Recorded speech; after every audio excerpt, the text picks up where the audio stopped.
Hi, welcome to How to Repair. Is your freestanding cooker, built-in oven or stove not lasting as long as it used to? Are you starting to get disheartened with manufacturers producing less quality in appliances? Let me show you how you can prolong the life of your cooker, because a lot of people are causing damage to their cooker because they do not know how to use it correctly. Okay, let me try and explain this correctly for you. It is not necessarily your fault that you're using the oven incorrectly. It can be on occasions where you haven't even bothered to read the manual, but in most of the manuals today by different manufacturers, there is not enough emphasis in the way that you should be using the thermostat in conjunction with the selector switch. And let me zoom in for you and explain. The actual thermostat is a device which is designed to be able to come on and off via the contacts inside it without any problem whatsoever, because it is controlling the elements within the oven, which are high ampage or large wattage. An element, for example, for the fan oven could be 2 kilowatt, and this is 2000 watts and maybe drawing somewhere in the region of 8-9 amp.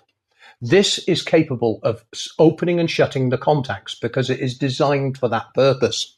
Where people are making the mistake is people are using the selector switch incorrectly in conjunction with the actual thermostat. They are turning the thermostat on first and then turning the selector switch to the required program. This is going to cause sparks on the contact. Now I'll bring up on the screen here the actual thermostat, the selector switch in detail. These contacts are controlling each individual component within the oven. The thermostat controls the actual temperature range. Now, what actually happens is when you're flicking these round with the thermostat on, these contacts are going to spark. When they spark, they generate heat. When the heat is generated, it starts to warp the shape of the plastic, and it can also cause carbonization on the point tips. This then actually, over a period of time, stops making a good electrical contact to the component, and this is why the oven fails. So many people are doing this incorrectly. So let me explain the correct procedure for you. And I'll zoom in here for you again a bit closer. Now, if you turn your oven on to, say, convection oven, then you say, I want 200 degrees. That's great. The oven will come on and now cycle at that temperature for the period of time that you require. But if in the middle of cooking you decide that you want to grill a little on the top to brown things off, you would need to turn the thermostat off first before moving round to the grill setting and then turn it back on. I hope this video explains everything correctly for you. I hope this prolongs the life of your cooker, because if you are using these incorrectly, they will burn out in less than a couple of years.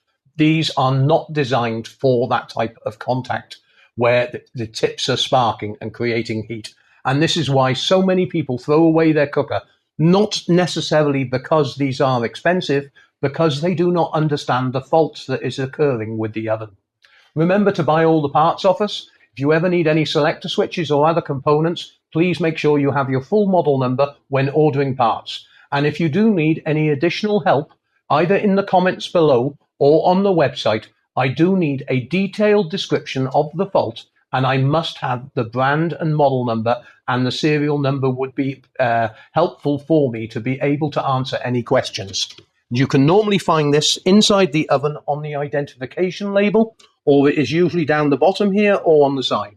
If it has worn away, you may be lucky. If you are able to take the cooker out of situ, there may be an identification label on the back of the cooker.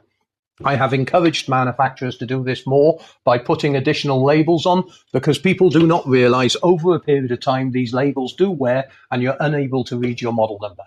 And if we really helped you, remember, you can always click on the Buy Paul a Beer page to donate to the website. Thanks very much indeed for watching.